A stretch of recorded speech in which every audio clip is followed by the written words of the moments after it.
Boa tarde a todos e todas. É um prazer imenso estar aqui com vocês hoje, em mais um dos nossos Papos de Mestre. Hoje é um dia absolutamente especial para todos nós. A gente vai discutir talvez um dos pontos mais importantes desse nosso momento, que tem sido os impactos dessa pandemia que nós estamos vivendo para o nosso contexto social, para o nosso contexto político, mas principalmente para o nosso contexto econômico e em toda a transformação que isso tem produzido ou produzirá na estrutura produtiva e na maneira como nós nos relacionamos entre nós e nos relacionamos com os nossos trabalhos, com a própria relação que será feita em sociedade. Tá? Esse é um tema que durante muito tempo nós discutimos sobre as mais diferentes perspectivas. Tá?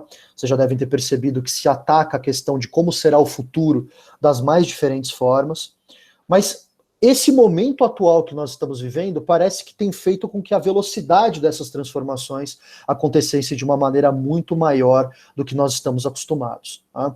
Muitas imprecisões estão sendo cometidas, muitas especulações, exercícios de futurologia estão sendo feitas, e o nosso papel aqui no Papo de Mestre é tentar de alguma forma lançar luz a essa questão, trazendo gente especializada, os nossos mestres, portanto, para conversarmos sobre como será esse mundo pós-coronavírus? O que esperar desse mundo que nós estamos vivendo a partir de agora? Para isso, nós temos a honra e o prazer, eu sou o mero mediador desse papo, né? A gente vai trazer os verdadeiros mestres aqui para conversar sobre essa questão. Nós trazemos aqui, primeiro de tudo, o professor doutor Fabiano Menezes, professor coordenador do curso de Relações Internacionais. Boa tarde, professor Fabiano Menezes, como você está? Tudo bem? Estamos gravando esse vídeo aqui à tarde. Como você está? Muito bem, boa tarde, obrigado, Daniel. João, prazer estar com vocês aqui no digital, né? Já não nos vemos há muito tempo, mas é um prazer para mim estar em contato com vocês agora no mundo digital.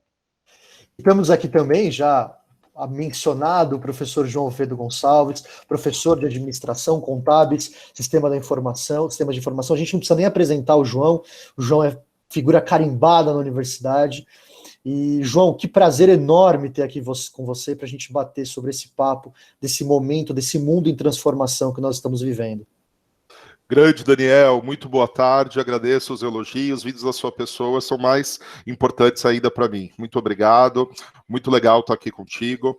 Fabiano, obrigado pelo convite, será um prazer poder participar junto com o Daniel, a compartilhar um pouquinho das nossas experiências acadêmicas. Bom, João e Fabiano e João, acho que a gente tem que então começar a nossa agenda aqui de discussões. Tá?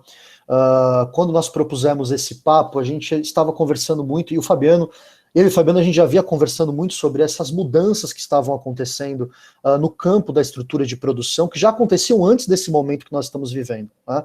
Eu sei que o João também é um tema que se interessa muito, e se fala muito sobre as transformações que têm acontecido desde o mundo digital, as transformações das novas plataformas, o novo tipo de empresa que tem surgido. Tá?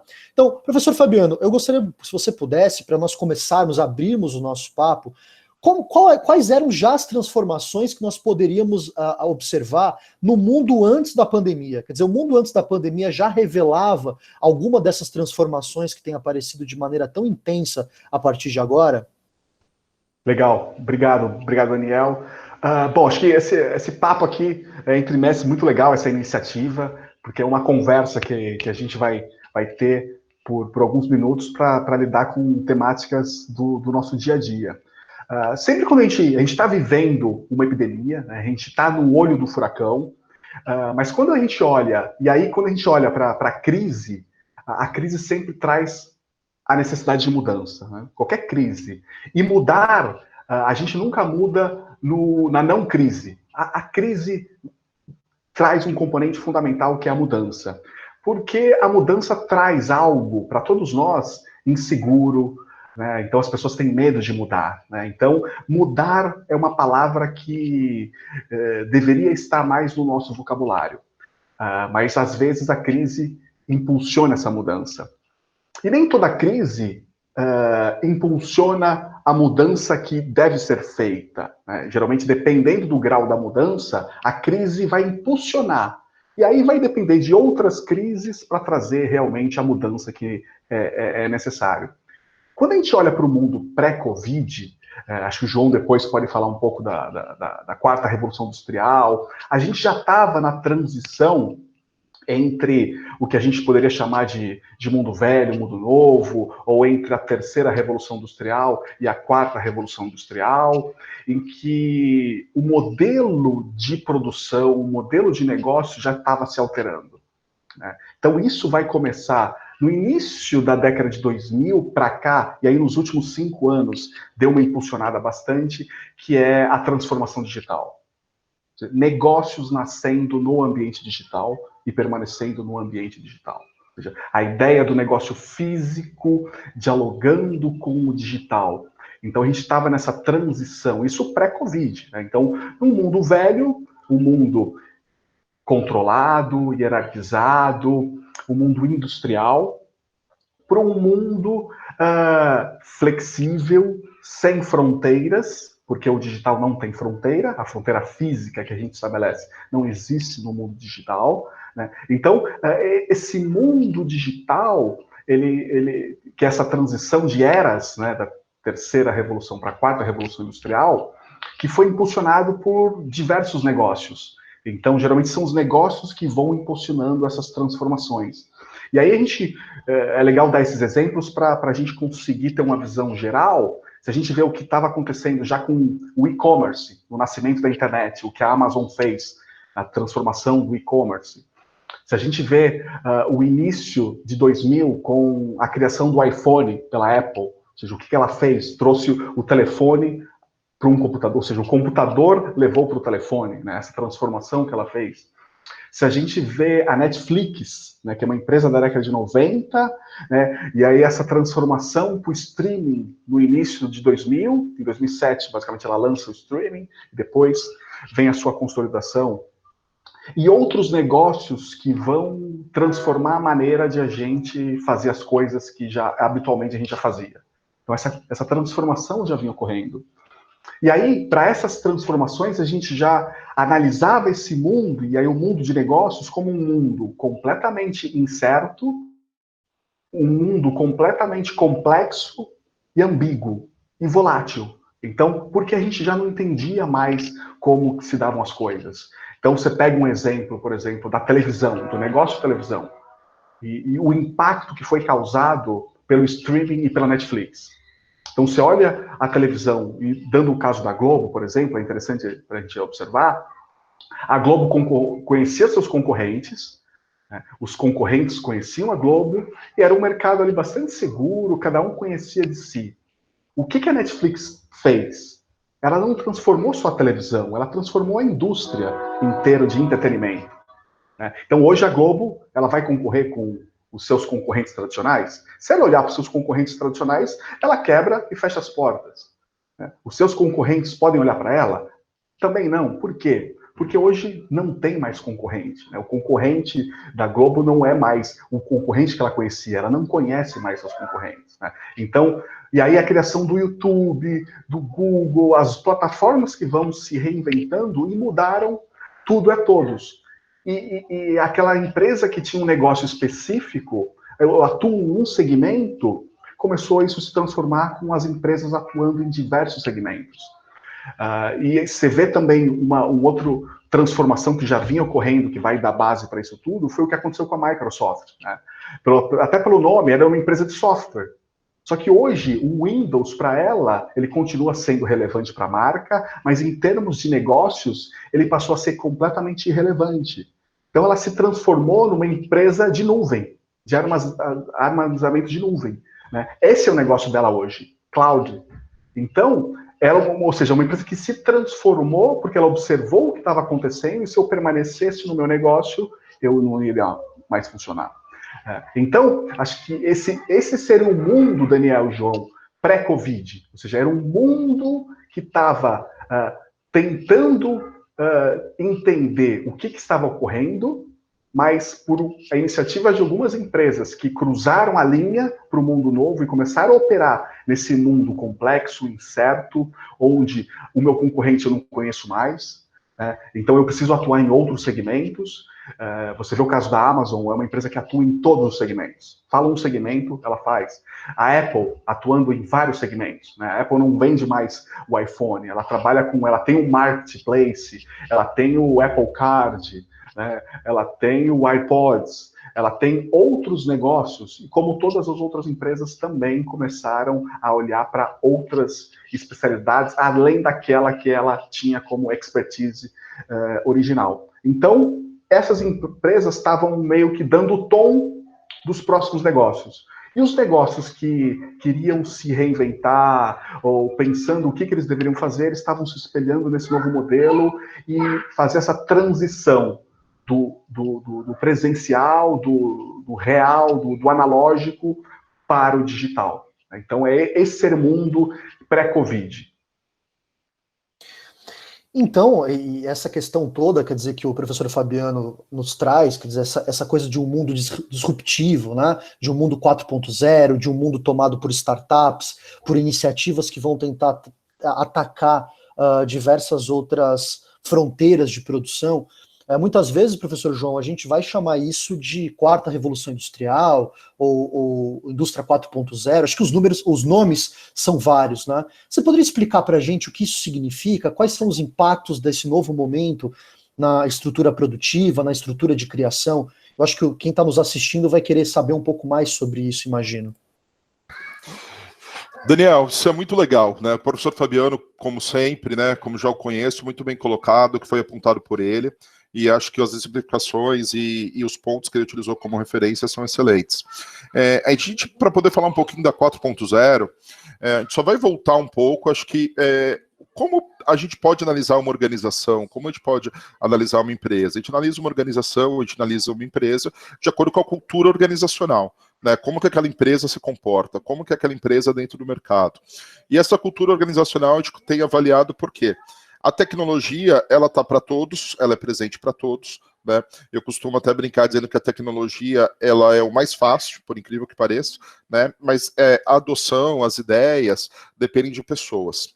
Por que eu estou voltando um pouquinho para essa parte? Se a gente for olhar para as pessoas, quem a gente tem no mercado hoje, né? A gente tem a geração X, que talvez seja um pouco aquela pessoal meio ainda nessa fase de transição, o pessoal na faixa dos seus 40 anos, por aí, 30 e poucos. Tem uma geração Y, tem uma geração Z, que é esse pessoal mais novo que está vendo aí a partir dos anos 2000. Por que eu estou pegando esse gancho? Que essa transformação digital, como foi dito pelo professor Fabiano, ela teve início nos anos 2000. Né? E começou o quê? Algumas empresas começaram a enxergar ou entender, ou pensar, até que de maneira errônea, que a adoção de sistemas digitais que elas fizeram nos anos 90, e na compra de computadores, isso já os levaria para uma transformação digital. Mas não, transformação digital é muito mais que isso. Né? E acho que nesse período que nós estamos vivendo de pandemia, ela serviu para nos permitir que acelerasse dentro desse período. Aí em 2012, né, veio alguém e usou esse termo, nós estamos vivendo a indústria 4.0. Por quê? As empresas começaram a se reinventar e pensar nas suas formas de trabalho. E principalmente focado o quê? Na sua redução de custos, né? E quais são os principais impactos que a gente acaba tendo nisso? Os próprios postos de trabalho que estão por aí. Os exemplos que o Fabiano trabalhou são fundamentais. Né? Ele trabalhou com o quê? Com as empresas mais valiosas do mundo. Você olha hoje no mundo, quais são as empresas que possuem mais valor? A gente está falando de Apple, a gente está falando de Amazon, a gente está falando de Microsoft, né? E acho que dessa da vanguarda, talvez a Coca-Cola, que a gente conheça já vem já há algum tempo, mas você pode ver que são todas empresas, né, do final dos anos 70, dos anos 80, e que se adaptaram e adotaram essa transformação. Se a gente pega a forma como nasceu a Amazon, que nasceu como no final dos anos 90, metade dos anos 90, como um e-commerce, e hoje ela atua nos seus vários segmentos, sendo que o negócio dela é nuvem, é computação na nuvem, que vai exatamente aquilo que o Fabiano falou. O que a Microsoft fazia? A Microsoft estava em 90% dos lares, né, e das empresas com seu sistema operacional. Só que chegou um momento que ela falou assim, opa, não é só meu sistema operacional, não é esse meu negócio, eu tenho que ir para a nuvem. Ela mudou o modelo de negócio, o modelo de licenciamento de software, ela trabalhou com uma questão por serviço. Hoje você compra, você paga o software de acordo com o serviço que você usa, e não é mais aquela licença pensa como um produto, que era uma visão anterior, que você pega aquele produto e você, digamos assim, você tem para a vida toda, mesmo que fique desatualizado. E dentro dessa pegada, aí quando a gente começa a falar em começo dos anos 2000, a gente começa a falar das startups, né, que nada mais é do que são as empresas que elas trabalham com algo que seja repetível e escalável, repetível que pode crescer, eu posso replicar esse negócio várias vezes, não é um produto que eu consumo, é um serviço, né, e escalável porque ele pode funcionar em diversos locais. E quando a gente começa a falar de startups, a gente pega as mais conhecidas nossas, são totalmente disruptivas, né, a gente olha, a gente tem o Uber e todas aquelas em relação ao transporte, a 99, que foi o primeiro unicórnio brasileiro. Unicórnio é quando a empresa ela atinge o valor de mercado de $1 bilhão, a gente pega a 99, ela foi fundada em 2013. Então, você começa a olhar as próprias fintechs, né, como o Fabiano bem disse, assim, essa questão do físico. Antes a gente vivia uma relação que a riqueza de uma empresa, a sua cultura organizacional, né, estava no capital trabalho, né, eu preciso ter dinheiro e preciso ter trabalho. E hoje veio o Google, né, já há alguns anos, falando que não, a informação, ela te gera riqueza, né, então essa mudança, a gente começa a olhar as fintechs, vamos pegar a nossa geração Z, o público que nasceu aí nos anos 2000, a gente olha assim, todos não querem saber se ir ao banco, ficar numa fila ou sacar um dinheiro, ele quer pagar, e preferencialmente para métodos que não tenha contato físico, ele quer pagar por aproximação, ele quer pagar por alguma coisa, até em virtude do que a gente está vivendo, e ele não precisa de uma agência física de um banco, né? E os bancos mais tradicionais estão entendendo isso. Então eles estão já fazendo, eu preciso me preparar, porque talvez a geração X que eu ainda esteja atendendo, eu consiga atendê-la nos próximos 10 ou 15 anos. Então quando a gente fala de indústria 4.0, a gente começa a falar um pouco nesses impactos fortes que a gente tem nos postos de trabalho, nas ferramentas de trabalho, essa computação em nuvem, e a gente começa a analisar em série como isso, você vê que hoje as empresas não precisam mais ter vários computadores ou vários servidores ou um grande espaço físico, porque grande parte desses recursos podem estar na nuvem. Ela não precisa que o seu colaborador esteja numa estrutura física, numa cidade, numa metrópole como São Paulo, pagando um metro quadrado mais caro que existe no país. Ele pode estar na casa dele, com uma melhor qualidade de vida, conectado, e está entregando o mesmo produto. Então, essas mudanças, e a gente sabe que a empresa ela existe sempre para quê? A empresa tem que ter um equilíbrio, né, entre a sua receita e a sua despesa. E o que ela ganha mais, ela vai conseguir se beneficiar em cima disso. E a partir do momento que, com os benefícios da indústria 4.0, ela percebe que ela consegue reduzir custos, proporcionar melhor qualidade de vida, né, e proporcionar melhor estrutura, é o que vai acabar todas adotando. Lembrando que algumas estão na vanguarda, saíram primeiro, né, como a Apple, a Amazon. Hoje você tem o supply chain da Amazon totalmente comandados por robôs e IA, inteligência artificial, né? Então, enquanto a gente ainda tem alguns outros locais que trabalham com muita interação homem-máquina, lá já não, já trabalha diretamente com máquinas nesse sentido. A própria forma de entrega, enquanto aqui a gente hoje está dependente, né, nesse período de entregas por máquinas, entregas por motos, alguma coisa assim, carro, a gente já poderia estar utilizando drones, salvando vidas, como já é evidente em alguns outros locais que utilizam drones na praia para salvar vidas, que utilizam drones como ambulância, e a gente tem algumas outras opções. Acho que é uma forma de essa transformação digital, ela está sendo acelerada mais ainda. Acho que esse é um dos aspectos que a gente vai perceber nesse mundo pós-pandemia. Daniel, eu confesso que eu poderia ficar umas 3 horas falando aqui sobre isso, mas assim, eu vou passar a palavra para o mediador e me colocar à disposição caso vocês queiram aqui a gente possa abordar algum outro tema. Não, a gente já volta com você, não foge não, porque a gente tem algumas coisas para perguntar para você ainda importantes. Será um prazer. Uma das coisas, inclusive, que você tratou aqui, eu gostaria de retomar daqui a pouco. Professor Fabiano, uma pergunta, porque eu acho que você citou várias empresas e o professor João também fez várias pontos aqui. Eu acho que seria interessante nós falarmos um pouco sobre alguns setores específicos, né? Eu sei que você tem muita atenção, tem dado muita atenção, por exemplo, para o ramo da educação, para alguns outros ramos. Como é que você acha que essas mudanças que têm acontecido, elas vão afetar esses mercados e especificamente o mercado da educação? Você vê que existe alguma outra alternativa que a gente pode ver? Eu sei que esse tema é um tema muito caro para você e é legal a gente ter esse espaço para poder ouvir esse papo. Legal, bacana. Muito legal, João. Pegando também, acho que legal, eu joguei um pouco a bola para o João jogou a bola para mim, agora eu vou pegar dessa bola aí que o João me passou, eu peguei ela no peito com bastante carinho, porque essa conceituação que o João colocou foi bastante interessante.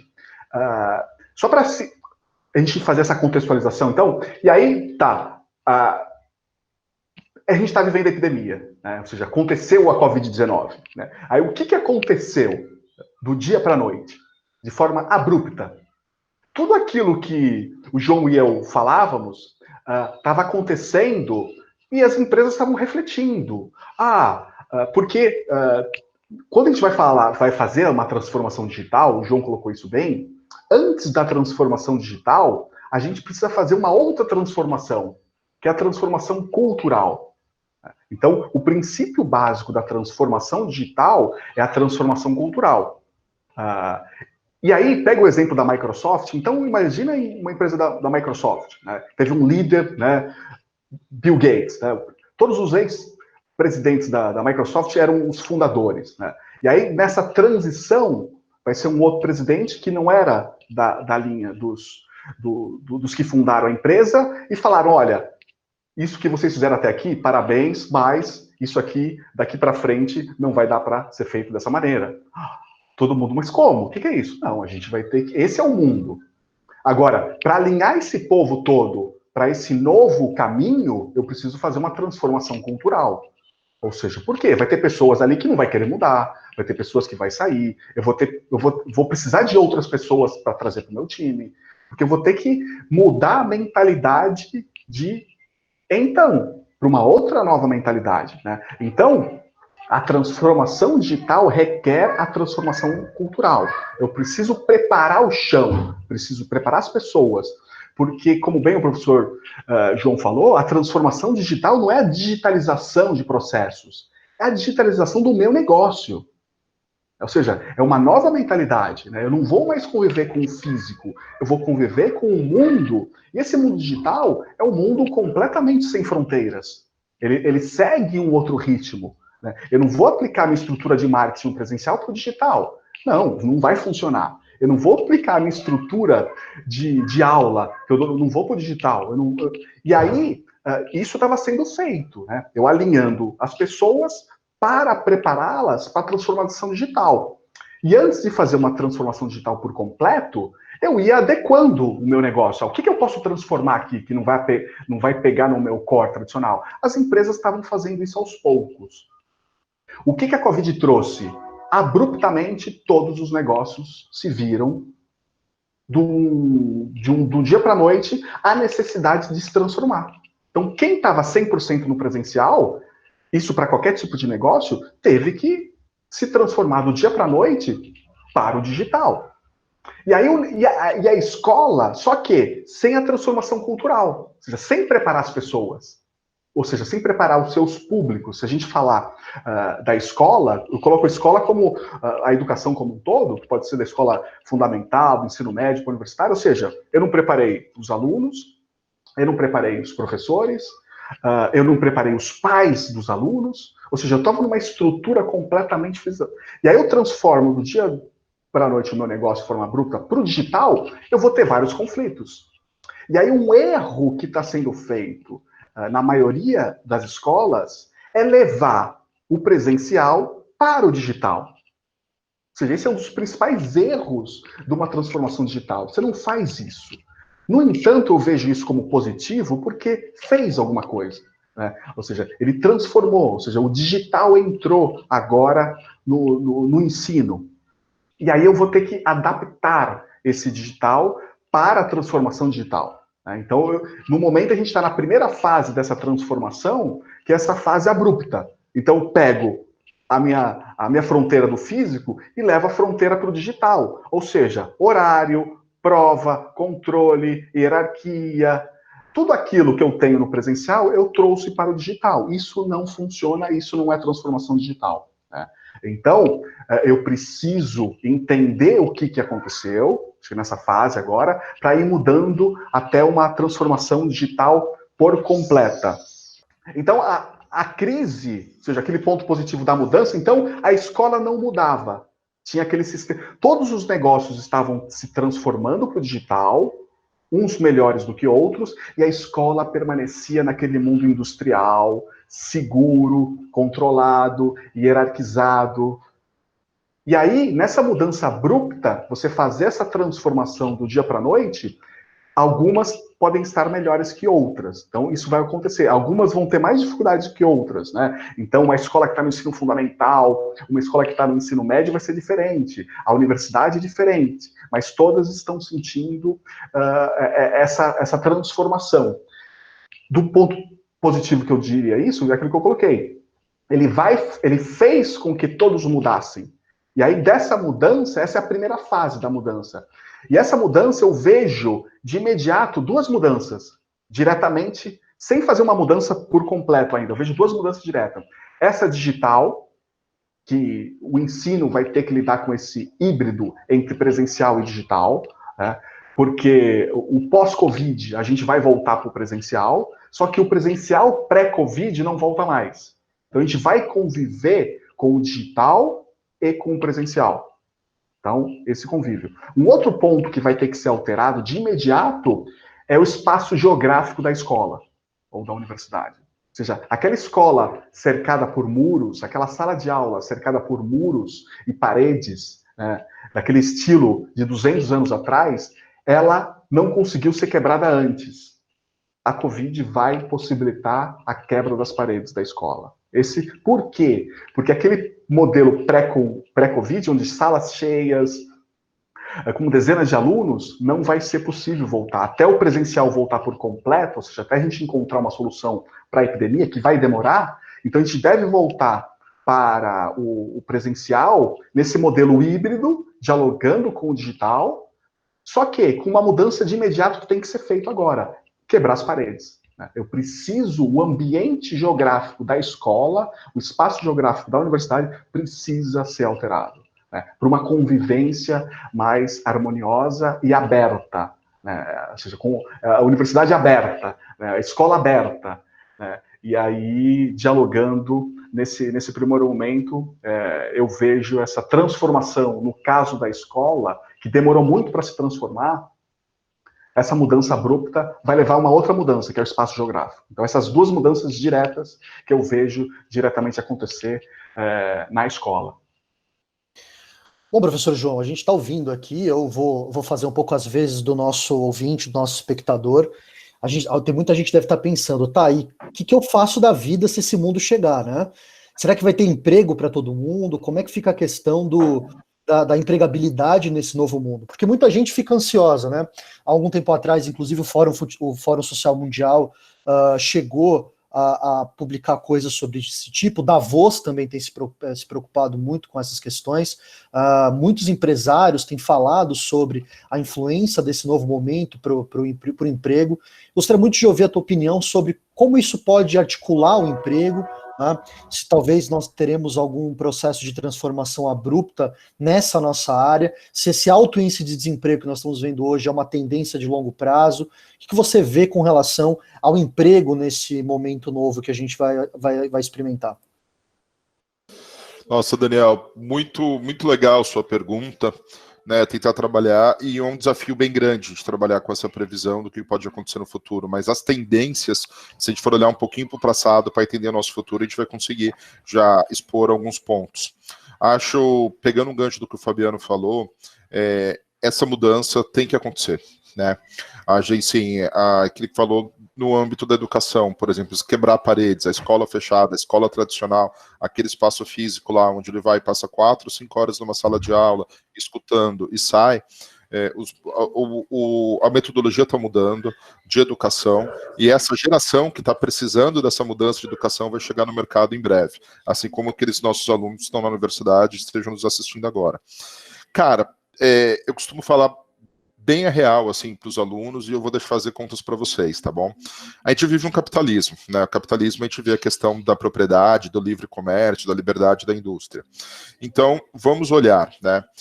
Eu costumo falar assim para o pessoal, quanto vocês acham que é o mínimo que uma pessoa pode sobreviver, né? A gente faz algumas questões assim.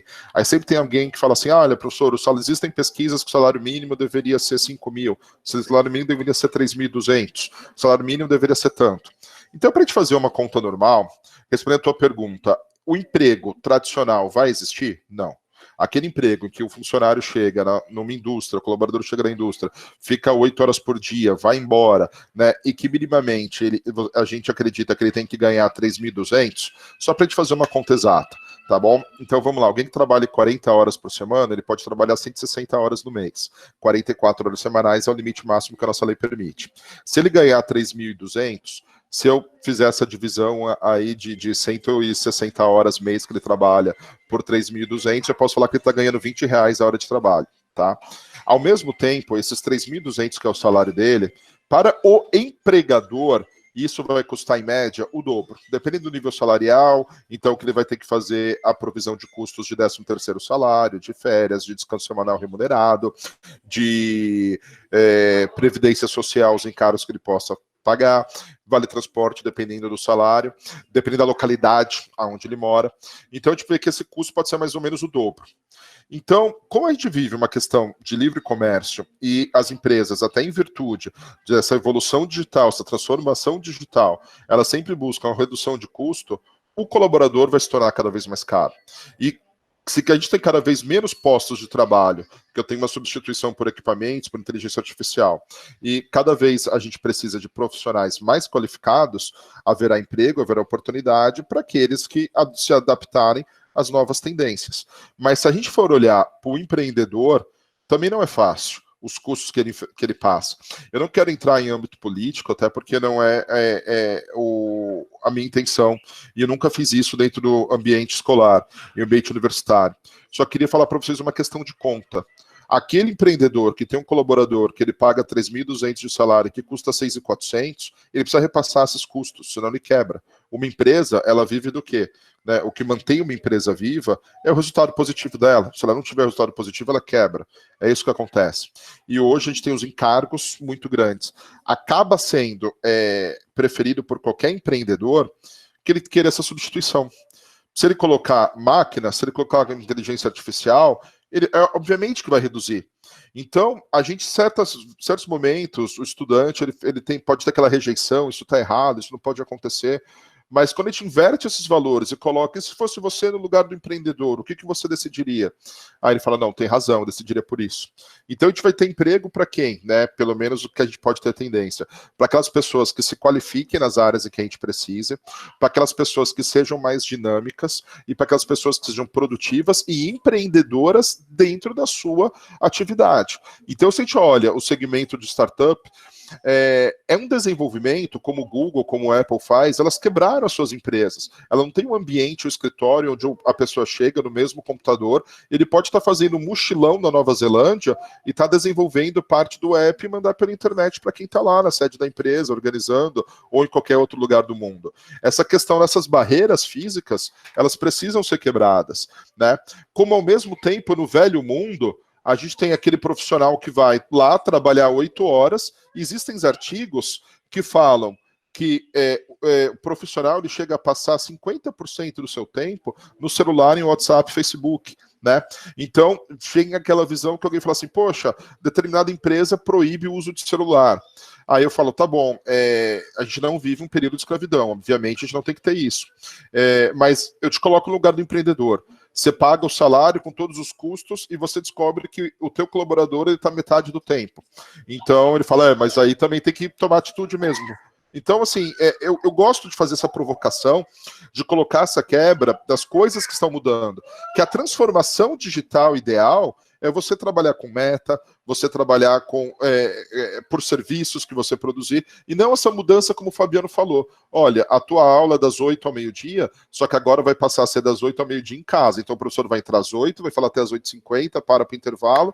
Não é isso. Né? Então, dentro do ambiente produtivo, o que é a transformação digital? É você estimar um tempo que seja para aquela capacidade de produção, dar-se tempo para o colaborador, e se ele vai fazer isso no mochilão da Nova Zelândia, se ele precisa de 40 horas de trabalho, ele vai passar 2 dias ininterruptos trabalhando e ficar na praia os outros e entregar o produto no tempo dele, é isso que a gente estima, é isso que a gente quer, né?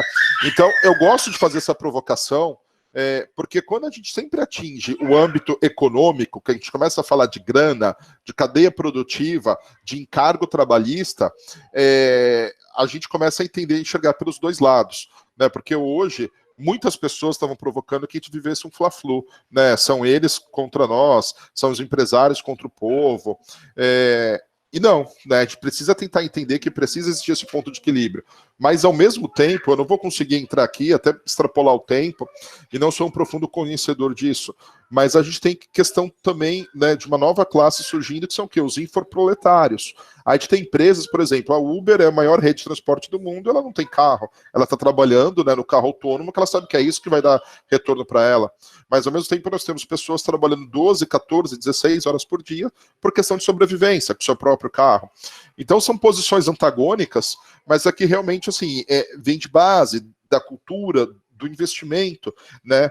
Em suma, Daniel e Fabiano, existirão oportunidades, sim, mas existirão oportunidades para aqueles que estiverem mais qualificados, né?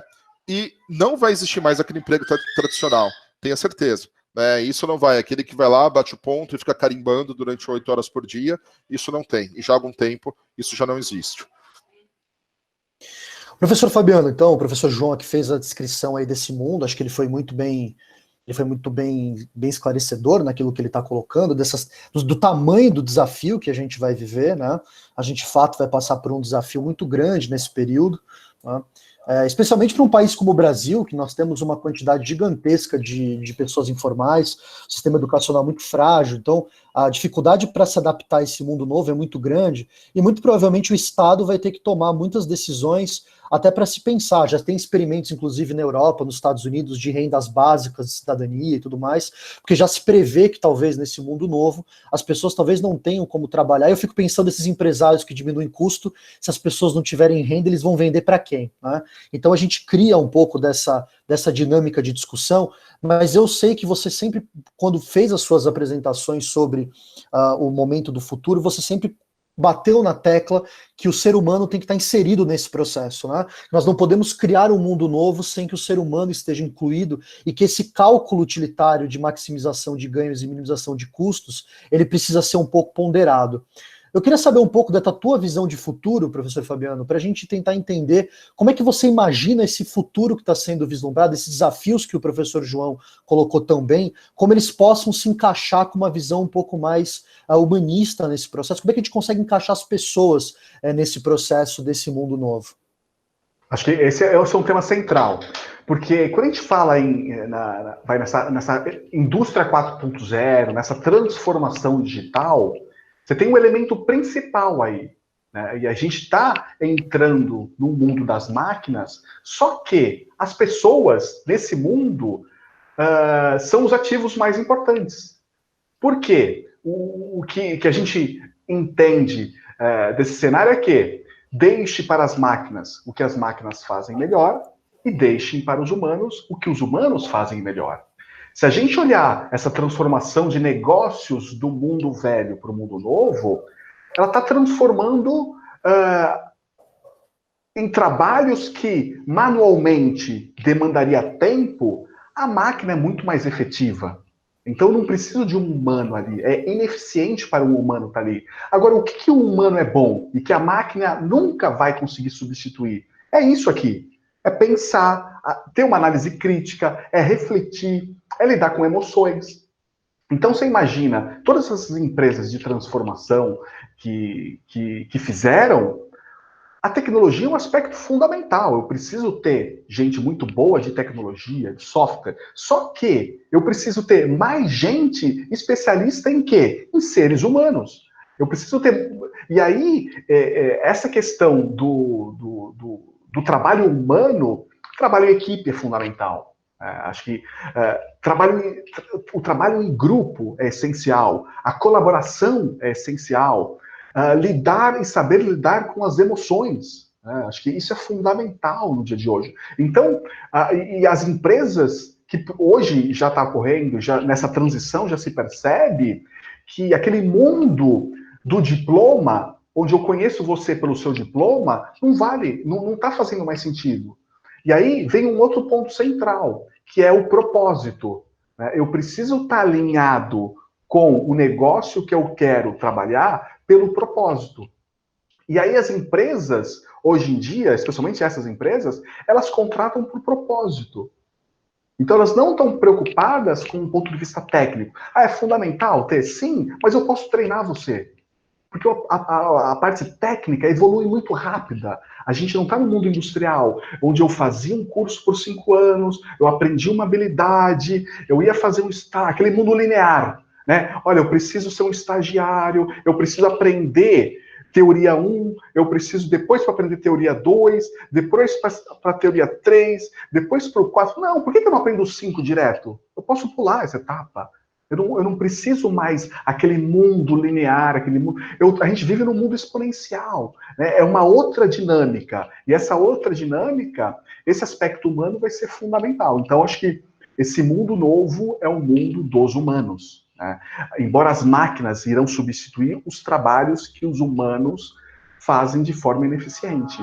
E aí, o João colocou um ponto central, que é aqueles trabalhos. E aí, para uma visão geral, se você tem um trabalho em que você passa 8 horas apertando um botão, ou passa 8 horas não dialogando com ninguém e fazendo algum trabalho técnico, esse trabalho não vai existir. Então, você vai criar um problema? Você vai, porque você vai ter trabalhos que não vai ser mais necessário. E como que eu me transformo se eu não fui educado para se transformar? Ou seja, aquilo que o João colocou, vai ter situações, a gente ainda não está completamente nessa fase, mas a gente está caminhando para essa fase, e talvez a Covid, ela deve impulsionar algumas mudanças, e a primeira mudança que vocês colocaram, que a gente já percebe, todo mundo já sabia da desigualdade que é o sistema escolar. Eu tenho escolas muito pobres, eu tenho escola muito rica, eu tenho escolas padrão médio, mas aquilo que a gente sempre percebeu da escola, dos alunos com maiores dificuldades e desigualdades, hoje são aqueles que estão sofrendo mais. Por quê? Eu tenho muitos alunos que não têm espaço físico dentro de casa para aprender, eu não tenho internet. Então, aquela desigualdade que já ocorria no mundo analógico, onde ninguém prestava conta, era imperceptível, no mundo digital, onde o presencial era fundamental para aquele aluno, porque ele muitas vezes ia para a escola para comer, ou seja, como que ele vai fazer tarefa dentro de casa? Num espaço que eu convivo com um cômodo, com 6 pessoas. Né? Como que eu vou estudar nesse ambiente? Né? Então, a escola acabava sendo uma retaguarda muito grande. Na Covid-19, ela impulsionou algo que estava sempre presente e ninguém queria olhar. Ou seja, ela impulsionou isso de uma forma muito forte. Né? Essa é a questão. E aí as tecnologias que vão surgindo, elas vão eliminar esses postos que o João colocou, de trabalhos que não fazem mais sentido eu apertar um botão. Então ela vai impulsionar essa mudança, só que sem preparar toda essa mão de obra que irá ficar sem trabalho. Então vão ter gerações nesse meio tempo, como ocorreu na transição de outras fases, para essa fase, ou seja, pegar as outras fases do caçador-coletor, ele ainda viveu 1000 anos depois na fase da agricultura, caçadores-coletores. Da agricultura para a indústria, né, as pessoas vão vivendo essa transição até um limite, e aí depois isso caminha. A gente está nessa transição onde a gente vai ver essa desigualdade de uma maneira muito forte. E deixando pessoas, como né, que a gente vai perceber, e isso vai impulsionar literalmente a deriva. Né?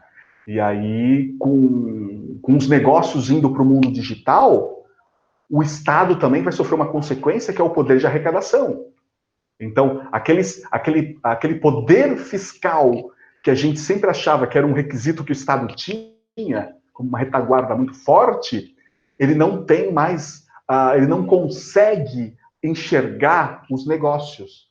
Porque é o caso do Uber, todo o conflito que deu com relação ao pagamento, taxas. Como que eu vou, então, ver uma empresa telefônica, uma empresa de TV a cabo, onde tem um rigor de taxas altíssimas, como que eu vou equiparar essas taxas para um streaming? né? Ou seja, e aí todo mundo migra para o streaming, e a arrecadação, como que ocorre? Então a gente está vivendo essa transição até essa transição se consolidar mais para frente, né? A gente está né, vivendo essa transformação. E aí uma dica que eu deixo a tudo e a todos é: o seu trabalho, ele é um trabalho de máquina ou de humano? Porque se for de máquina, a máquina vai ser mais eficiente que você. Agora, se você está fazendo um trabalho que depende da sua habilidade humana, esse trabalho vai continuar. Acho que esse é um ponto central. E para os alunos, ou seja, eu trabalho muito isso com os alunos, colocando, acho que às vezes aquela questão da experiência, o aluno não tem experiência para conseguir um trabalho. Acho que você treinar o aluno para a experiência do trabalho em equipe, colaboração, cooperação, entender a percepção humana dos outros, emoções, acho que isso são habilidades que a gente consegue fazer na sala de aula, que é mais importante de que a gente seguir qualquer conteúdo, porque aquele conteúdo já está defasado quando a gente termina o semestre. Então, aquilo que vai ficar é esse contato humano, essa relação humana que a gente tem com as pessoas. Né? Acho que em linhas gerais é isso, eu colocaria o humano no ponto de vista central. Né? João, deixa eu fazer uma provocação para você, na verdade, uma provocação intelectual. Então, imagine que a gente pega uma máquina do tempo, tá? E a gente avança para 20, 30 anos no futuro. Eu sei que esses exercícios eles têm uma chance assim, de 99% de dar errado, né? Mas é só para a gente poder dar um alento aqui para quem está nos assistindo. Se a gente pudesse chegar, descer dessa máquina do tempo daqui 20 anos, 30 anos, como é que você acha que essa sociedade será, né? Você consegue dar para a gente uma visão desse futuro? Como é que você acha que esse padrão de organização ele vai acontecer? O professor Fabiano trouxe um elemento, você trouxe outro. Será que a gente consegue unificar tudo isso para pensar uma conjuntura, uma maneira como esse futuro vai se apresentar para todos nós? A pergunta excelente, né, Daniel? A gente trabalhar com um pouco de previsão, o que a gente espera disso tudo. Primeiro ponto, acho que falar um pouco do aspecto cultural. Acho que o Fabiano foi muito feliz e ele trouxe uma realidade. Foi feliz no comentário, mas é algo que nos deixa infeliz, nos deixa triste. Né? Eu acho que nesse período de pandemia a gente está pagando por uma divisão cultural e alguns erros históricos. Né? A gente está tendo cada vez mais. Por mais que essa transformação digital que estejamos passando ainda não seja mais adequada, da escola ter o aluno em casa entrando no notebook ou fazendo aula ou ter a internet, ao mesmo tempo a gente tem aquele aluno da educação básica que está indo buscar a cesta básica na escola e na casa dele sequer tem energia elétrica, quanto mais ele tem internet ou ter um tablet para acompanhar a aula ou ter esse tipo de estrutura.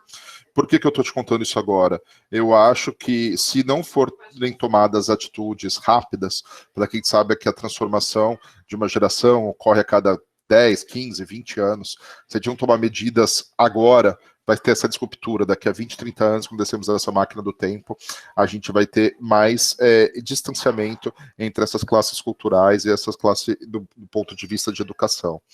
Do ponto de vista das profissões, eu creio que também o Fabiano foi muito feliz. A gente vai precisar avaliar quem estritamente pode lidar com pessoas e quem estritamente poderá lidar com máquinas. Quando a gente fala do carro autônomo, por exemplo, será que eu vou precisar do motorista de ônibus?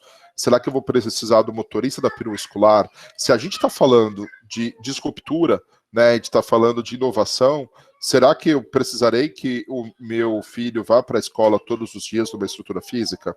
E mesmo que precise, por uma questão de cuidado, né, será que eu vou precisar do motorista da van ou não?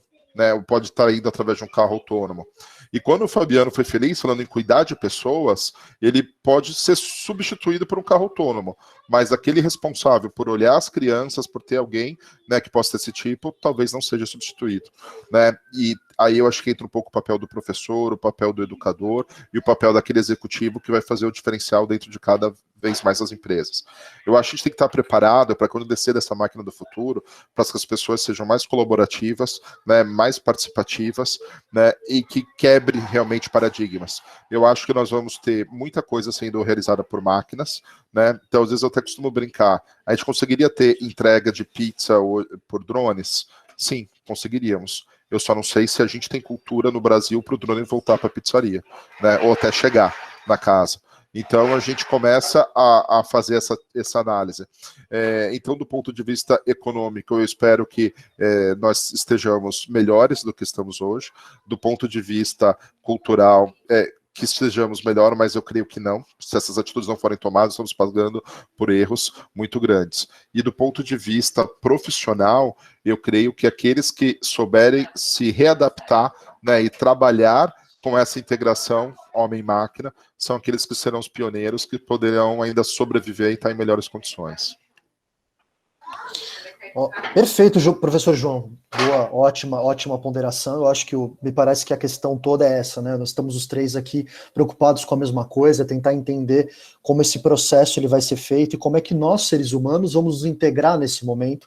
Eu acho que virar as costas para esse processo é absolutamente impossível. A gente tem então que se adaptar a ele e tentar incluir as pessoas nesse processo. E a questão do aumento da desigualdade, ou pelo menos da desigualdade ficar mais visível, né, eu acho isso extremamente interessante, né, professor Fabiano, porque isso inclusive vai repercutir na forma como os estados nacionais vão ficar organizados, né? Então, de alguma forma, e você toca num ponto que você já havia me falado isso, não vou mentir para o nosso telespectador, você já havia dito, né, sobre isso, e na hora que você falou, minha cabeça explodiu, porque de fato o Estado ele depende dessa capacidade de arrecadação. Tá? O Estado nacional moderno, aquele que nasceu a partir de Westfália, o Estado que a gente conhece, ele depende de imposto para poder funcionar. Tá? E essa nova estrutura, desde a estrada que nós pegamos, da escola que nós usamos, depende dessa capacidade de arrecadação, e isso provavelmente vai ter uma mudança muito grande.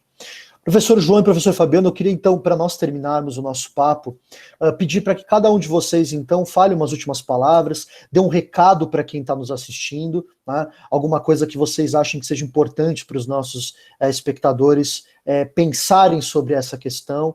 E se vocês quiserem deixar os contatos de vocês, para que alguém possa procurar nos corredores da universidade, ou por e-mail, eventualmente, por rede social, fiquem à vontade. Professor João, você quer começar? Professor Fabiano, quem começa? Professor Fabiano, começa você, vai. Vamos lá. Bom, acho que esse papo foi fantástico, era um papo que daria para fazer 3 etapas, né, João? Acho que daria para a gente ter 3 etapas aí, quem sabe a gente pode prorrogar e criar outros papos focados nesse tópico. Porque era um tópico que a gente pensava, tinha muita gente, tem muita gente falando sobre isso, só que não estava sendo dialogado com o todo.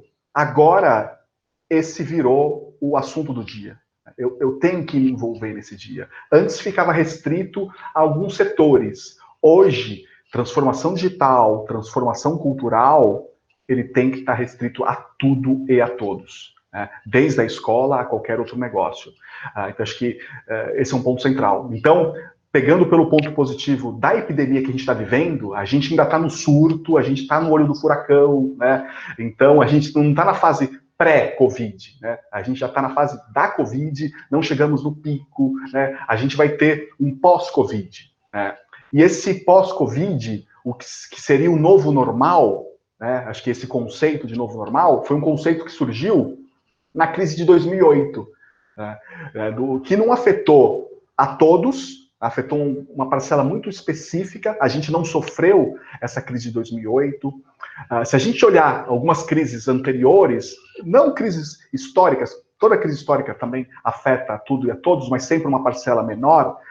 Se a gente olhar o 11 de setembro, teve um efeito diretamente na cidade de Nova York, nos Estados Unidos, mas numa área de negócios que quem viajou pré-2001 era um modo. Quem viajou pela primeira vez de avião depois de 2001 sofreu um impacto muito forte. Alterou as regras de aviação. Então, o 11 de setembro, o novo normal do 11 de setembro foi na área de aviação. Né? Eu acho que o Daniel vai lembrar desse episódio, como um professor de política externa, o que aconteceu com o Celso Laffer, né, no aeroporto. Era algo inimaginável. Né? Ele foi barrado no aeroporto e teve que tirar os sapatos. Né? Tirar os sapatos, exato. Ou seja, era um novo normal. Por que aconteceu aquilo? É algo absurdo? Sim, é um novo normal. 2008, se a gente vê qual que foi... Muitos negócios surgiram, dessas transformações ocorreram nos Estados Unidos depois de 2008. O Uber foi depois de 2008. O Airbnb vencer depois de 2008, o novo normal ali que foi a crise que afetou o sistema financeiro dos Estados Unidos e também da Europa. E essa economia do usar, né? E a crise, por incrível que pareça, o Uber disruptou todo o transporte privado que existia até então, que era o táxi, e a Covid-19 disruptou o táxi, porque a Covid-19 está quebrando a Uber, né? O Covid-19 está quebrando o Airbnb, né? O Airbnb disruptou a rede hoteleira, né? A Covid-19 está disruptando o Airbnb e a rede hoteleira. Ou seja, né, então aquele que disruptou hoje está sendo disruptado e vai ter que se reinventar. Então acho que essa reinvenção, eu deixaria uma dica a tudo e a todos, a gente tem que constantemente se reinventar. E esse novo normal, que a gente já tem que pensar agora, nesse nosso diálogo que a gente está tendo aqui, e para quem está nos assistindo, é que o pré-Covid não voltará mais. Né? A gente tem que se acostumar com isso. E o novo normal desse pós-Covid, que tende a ser, vai ser o novo normal, vai ser a economia da distância, né? O trabalho remoto, vai ser aquela economia da objetividade, ou seja, vai ser uma economia da simplicidade, vai ser um mundo com menos forma, estrutura, vai ser um mundo mais informal, o feito é mais importante que o perfeito, é o constante em beta, ou seja, hoje a gente está em beta, né? Fazendo essa transformação, cai, alguém invade a nossa live, a aula cai, depois você dá um jeito, você usa, é normal isso, não é mais feio fazer isso, né? O que não pode é deixar de fazer. Então, o feito é melhor que o perfeito. A busca pela perfeição ficou no mundo velho, né? Se a gente pensar numa universidade perfeita, do que a gente não vai conseguir se transformar, né? Não vai existir. Vai ter que ser negócios em beta sempre, testando, né? E aprendendo com erro e aprimorando. Vai ser teste, aprimoramento com erro e mudança. Então, esse novo normal pós-Covid vai trazer um novo contexto. Empresas irão desaparecer, novos negócios irão surgir, né? Vai ser um mundo novo de transformação e é isso. Acho que, né, agradeço o papo com vocês, o convite foi muito oportuno para um papo desse tipo e é um papo que precisa ter outros encontros para a gente fazer essa reflexão, porque tem que estar no dia a dia de todos nós, né? É isso aí, meu caro. Professor João, as suas últimas observações, seus últimos recados aí para os nossos espectadores que estão nos vendo. Legal, Daniel. Fico até tímido, né? Depois de tão palavras, né? Pensamentos tão inteligentes, tão relevantes como dito pelo professor Fabiano. Mas eu estou nessa mesma pegada, né? Que ele falou. Acho que esse nosso novo normal vai ser totalmente diferente daqueles conceitos que nós tínhamos, né?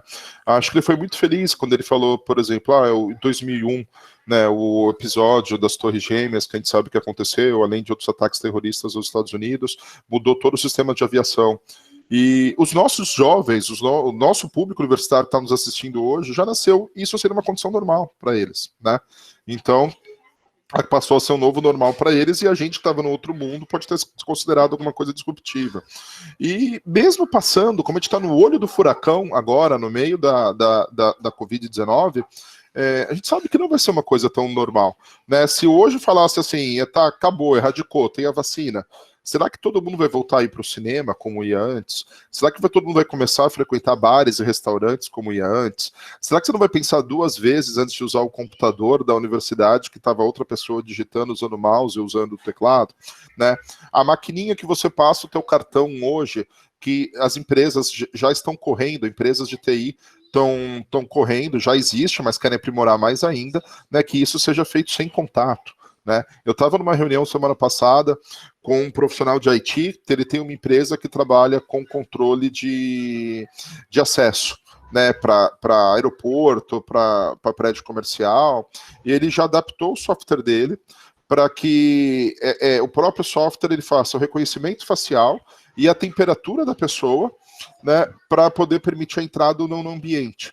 porque ele já teve uma reunião que todos os aeroportos vão lançar um edital para que ele tenha esse tipo de sistema.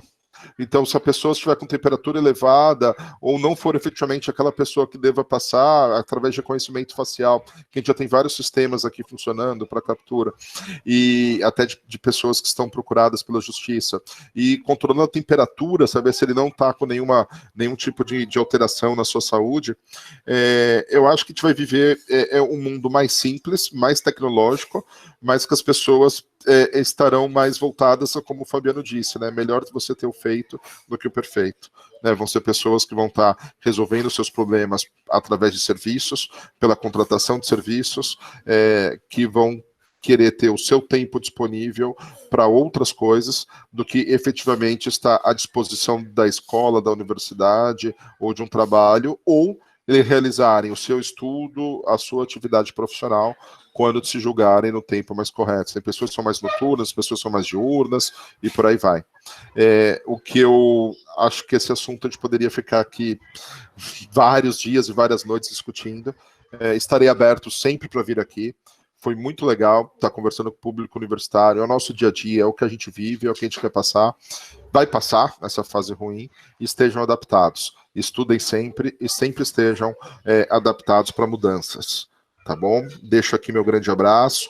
Um abraço especial aos meus amigos que compartilharam esse tempo comigo, o professor Daniel, o professor Fabiano, né? E fico aqui à disposição de vocês. Meu e-mail é joão.gonçalves, aí sem cedilha, né, Goncalves, @unisantos.br. E se quiser me encontrar, é só ir qualquer dia da semana, quando passar tudo isso, na universidade, manhã, tarde ou noite, eu estou lá os 3 períodos. Um abraço para todos vocês e agradeço a oportunidade mais uma vez. Professor João, professor Fabiano, agradeço demais a oportunidade. Eu aprendi muito conversando com vocês, assim, muitas coisas, muitos insights aqui enquanto nós conversávamos. Uma conversa incrível. Eu acho que esse papo de mestre serve para isso, para a gente conseguir colocar os nossos professores, os nossos pensadores, os nossos intelectuais da universidade discutindo assuntos que são de interesse para todos nós. Eu tenho certeza que quem nos acompanham até agora teve uma experiência incrível, assim como eu também tive. Sou, na verdade, um espectador privilegiado aqui do debate de vocês dois. Muito obrigado e espero que vocês continuem acompanhando os nossos próximos papos de mestres. Até a próxima semana, pessoal.